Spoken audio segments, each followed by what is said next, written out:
The bioscanner hummed as Benny calibrated the atmospheric processor, his fingers dancing across the holographic interface floating above his workstation. Titan's methane lakes shimmered beyond the reinforced viewport, their liquid surface catching the distant gleam of Saturn. 3 years into his 5-year contract with the Colonial Mining Consortium, and he'd learned to appreciate the alien beauty of this moon, even if the isolation drove most workers mad within 18 months. The airlock chimed. Unusual. Supply runs weren't scheduled for another 2 weeks. Benny sealed his work terminal and moved toward the entrance chamber, pulling up the external feed on his wrist display. A single figure stood outside, humanoid in shape, wearing what appeared to be a form-fitting environmental suit that shimmered with an iridescence he'd never seen in any Earth-manufactured material. The suit's surface rippled like mercury, reflecting Titan's orange haze in impossible ways.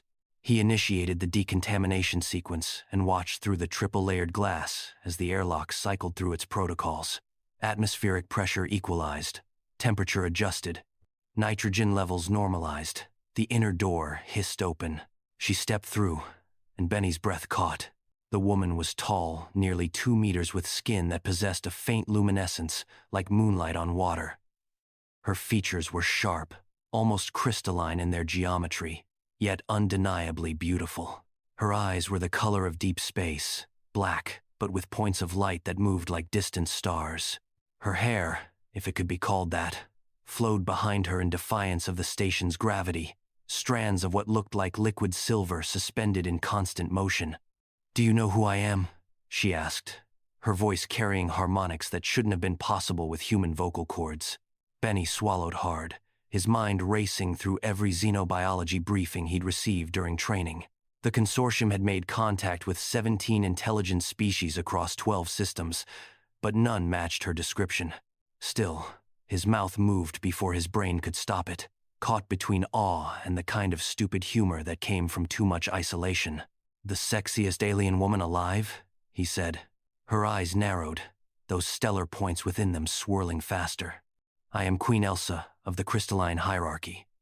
My people have observed your species' expansion into our territorial sphere for the past 2 decades. The words hit Benny like a physical force. The crystalline hierarchy. He'd heard rumors in the deep space communication channels, whispers of a civilization that dwelled in the methane seas of outer system moons, beings of silicon and exotic chemistry who considered places like Titan sacred breeding grounds. "Your Majesty," Benny stammered, his face flushing. "I apologize. I didn't. We weren't informed that this moon was claimed." Elsa moved closer, her presence filling the small receiving area. "Your consortium knows. They chose to ignore our diplomatic transmissions.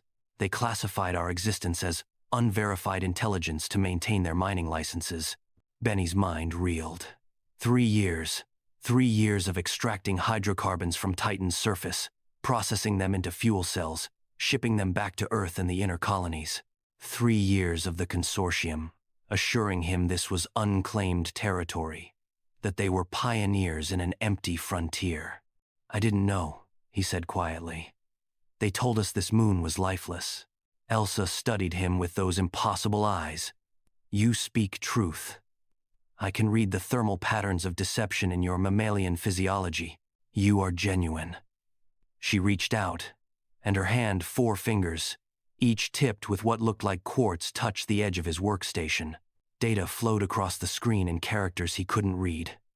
"You've been documenting anomalies, unexplained equipment failures, strange energy signatures in the northern methane seas."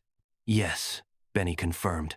"For months, I filed reports, but headquarters kept dismissing them as instrument malfunction or solar interference." "Not malfunction. My people. We've been sabotaging your operations, trying to send a message without direct confrontation. We don't wish for war, Benny Chen." She said his name, and he realized she'd pulled his entire personnel file from the station's database in seconds. "But we cannot allow your species to strip our nursery grounds of the very compounds our offspring require to develop." Benny felt the weight of it settle on him, the moral complicity of ignorance, the realization that he'd been a tool in something far worse than corporate exploitation. This was potential genocide, dressed up as resource extraction. "What do you want from me?" he asked. Elsa's expression softened, those star points in her eyes slowing their rotation. "Communication. Witness. Your species responds to individual testimony more effectively than diplomatic channels. We've studied your information networks, your social structures. One worker, speaking truth, can accomplish what 1,000 official transmissions cannot. You want me to blow the whistle?" An odd phrase, but yes. She extended her hand, palm up. In it materialized a data crystal, its structure more complex than anything human technology could manufacture. This contains documented evidence of consortium knowledge, of their deliberate suppression of our communications, of the ecological damage being done to Titan's methane cycle. Also included, our formal proposal for shared resource management. We don't demand you leave. We ask for partnership, for recognition, for the basic dignity your own species claims to value. Benny took the crystal, its surface warm against his palm. "They'll destroy my career, probably prosecute me for corporate espionage." "Yes," Elsa agreed. "They likely will. But you seem like the type who couldn't live with the alternative." She was right.